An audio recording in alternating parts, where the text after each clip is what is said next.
So stemming and lemmatization. Before we get into these topics, we need to understand what inflected words are. So what happens is, if you can look at the screen, there are certain words which I have mentioned over here. So when you're speaking, so for example, if you're using the word happy, you might use it in the form of this happier, maybe it can become happiness. Similarly, write may become writing, wrote, written. So there are various words in the English language which we use in various other forms based on the context and the grammar. So the words, when they change their form from the root form, are called inflected words. And the target, today's target is to extract the root words from the list of words from the entire text data that you have. Because what we want to do is, we want to normalize the data. We want to somehow reduce the noise from the data. We had tokenized first, then we had removed the stop words. In the same direction, what we are doing now is we are extracting the root words from the entire chunk of data that we have. This entire method is called normalization of data. Now, when you look at the Jupyter Notebook, we have got the stemming and lemmatization methods inside NLTK library itself, and this is how you can import it. So first we are going to look at stemming methods. For English language, we will be looking at Porter and Lancaster stemmer. So once you have imported it, this is how you can initiate it, and once initiated, you will use stem method to arrive at the result being the stemmed word. So when we pass the word happiness inside this porter.stem, we get the output as HAPPI. So what it has successfully done is, it has successfully removed the suffix. Now, what stemming does is, it works by removing the prefix and the suffix from a particular word. Whereas what lemmatization does is, lemmatization ensures that whatever root word you are arriving at is an actual word in the English language.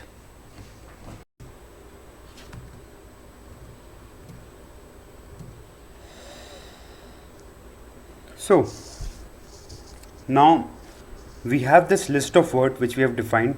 These are some random words which we have selected, and we are going to use these words to compare the output of both of the stemmers that we have initiated, that is Porter and Lancaster.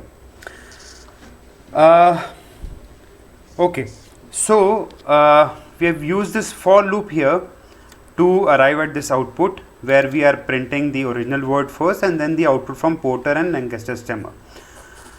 This is how you achieve the stemming, by using the method .stem for both Porter as well as Lancaster. So if you observe here, these are a set of words which I want to look at. Dancing, dancer and dancers. For dancing, dancer and dancers, we know that the root word would be dance. But Porter somehow gives us DANC for dancing, because it has simply removed the suffix ing. Whereas Lancaster gives DANT. Similarly, for dancer, the Porter gives dancer and DNT again over here. For dancers, Porter has removed S and given us dancer as the output, and again Lancaster has given DANT. Now DANT is not a word in English dictionary. It does not mean anything. So why this output?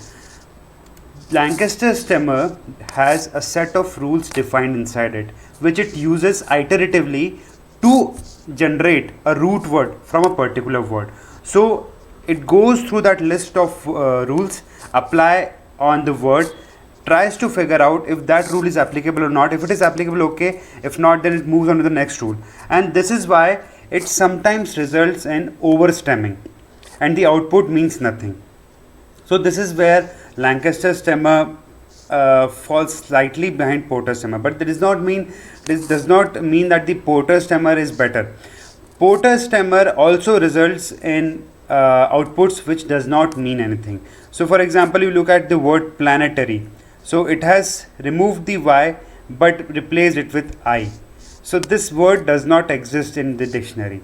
So the difference between Porter and Lancaster is that because Porter simply removes the prefix and suffix, it is slightly faster, but Lancaster goes through a list of rules to understand or to figure out how to remove this prefix and suffix, it is slightly slower than Porter's stemmer. So this is the basic difference. The implementation of Porter and Lancaster varies depending on the kind of the text data you have. So now we had a list here. What if we have the text data in the form we had earlier? So this was the text data that we used in the last video where we did tokenization, and now we are again going to use the same data for stemming also. So to perform stemming, we need to somehow have the individual words inside a particular text. So having individual words means we want the data to be in tokenized form. So we are going to define a function now which will first tokenize on the word level. Second, it will pass on all the tokenized words, the list of words individually, each word, to the stemming function. We will get the output in a particular list, and then we are going to join that entire list and get the output in the form of a paragraph again. So to achieve this, this is the function that we have, where we are first tokenizing the entire text. The tokenized output is in this list. Then we have defined a list, empty list, where we are going to store the stemmed form of the words from this tokenized words list. We are going through each word inside the tokenized words list. We are appending the output of the stemmer into this empty list, and then we are joining the entire list, joining all the elements in this entire list to form a paragraph again. So if we run this function perform stemming over here, the output that we get is this. You can observe there are slight differences between the stemmed form and the original form. So tail becomes TALE becomes TAL. You can see culture becomes E has been removed from the culture, right? Dancing would change to dance again. So this is what stemming does. But this output is somehow not very satisfactory. We want to have meaningful output, right? So this is where lemmatization comes in. Lemmatization ensures that the output word is an actual English word. So now we are going to look at the lemmatization. So lemmatization is imported this way through WordNet Lemmatizer. Same way we had stemming methods. It is imported from nltk.stem, WordNet Lemmatizer. We are going to initiate it with the variable w and l. So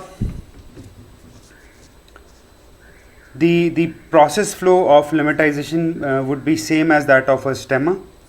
We are going to take a text, maybe a sentence first. We are going to tokenize it. We are going to pass each tokenized word through the lemmatization process, and then we will get the output. So it is almost the same function that we used previously for stemming. It is just that we have replaced the stemming method by lemmatization method over here. So the sentence that we are going to take is the sentence from the original text. Tokenized underscore text was the list where we have sentence level tokenization done. So it contains the first statement of the entire text that we had. So the output looks like this. As you can see, there is not much of change between the two, because for lemmatization we need to also tag the word, either it is a noun or a verb or an adjective. So if we pass POS as verb, what it will do is it will work on all the verbs inside that statement. So was is a verb which has been converted to be, its root form. Similarly, if you come down to danced, it has been converted to dance. So when we use lemmatization, we need to also somehow pass on or to identify the tag for each word. So this is the POS is called part of speech. So part of speech is an altogether new topic, and what we are going to do is we are going to look at the part of speech topic in the next video, and then we will come back to lemmatization and see how lemmatization can be done on an entire text with changing POS, changing part of speech. So for example, in a statement we might also have some nouns, we might also have some adjectives, we might also have some verbs. So how we are going to pass on changing POS for each lemmatization method for a word. So that we are going to look at after we know what POS is and how we can identify POS for a particular statement. So that was for today's video. I hope you enjoyed it. Now we know what stemming is, now we know what lemmatization is. The next step would be part of speech tagging, and that we are going to look at in the next video. So stick on to it. Thanks a lot. Bye bye.